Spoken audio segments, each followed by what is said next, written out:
Le campus Saint-Jean de l'Université de l'Alberta et l'Association des universitaires de la Faculté Saint-Jean occupent des terres sur le territoire du Traité 6. Depuis des temps immémoriaux, les berges de la vallée de la rivière sont connues sur le nom de Péonan, un lieu de rencontre pour les Cris, les Pieds-Noirs, les Sauteux, les Sioux de Nakota et les Dénés. Nous savons également que l'université et une grande partie de la ville sont situées sur les terres non cédées et illégalement volées du peuple Cri de Papachas. Le contexte virtuel actuel signifie que de nombreuses personnes qui regardent ou participent peuvent se joindre à nous depuis des terres régies par des traités autres que le traité 6, des terres non cédées et des terres non occupées par l'État canadien. Nous ne pouvons pas nommer toutes les relations que les participants à l'événement peuvent avoir avec la terre sur laquelle ils se trouvent, mais nous invitons toutes les personnes présentes aujourd'hui à réfléchir à leur relation avec la terre sur laquelle ils résident et la terre que notre campus occupe.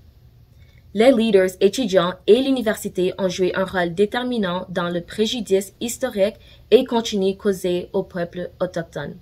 L'université et ses institutions ont bénéficié directement de cette exploitation de la terre des peuples autochtones. Par conséquent, nous reconnaissons que le fait de partager cette terre signifie que nous avons tous la responsabilité morale d'en apprendre davantage sur son contexte historique et de faire respecter la justice sur ce territoire.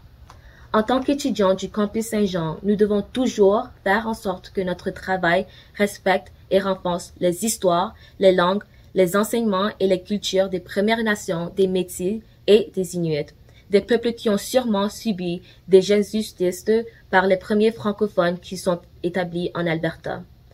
Tant que le soleil brillera, que l'arbre poussera et que l'eau coulera, il y aura toujours une relation entre les peuples des traités et les partenaires des traités. Nous savons également que ni les reconnaissances territoriales ni les reconnaissances des traités ne peuvent créer des changements importants pour les peuples qui ont été blessés par l'institution permanente du colonialisme. Ces changements ne peuvent être réalisés que si nous résistons au colonialisme en agissant en solidarité avec les peuples autochtones. À mesure que nous avançons, nous encourageons chacun à réfléchir à la manière dont il soutient et pratique personnellement les actions anticoloniales et anti-impérialistes. Pensez-y. Quelles sont les façons dont vous donnez du pouvoir et soutenez les peuples autochtones dans leur résurgence et leur lutte contre le colonialisme et la suprématie blanche?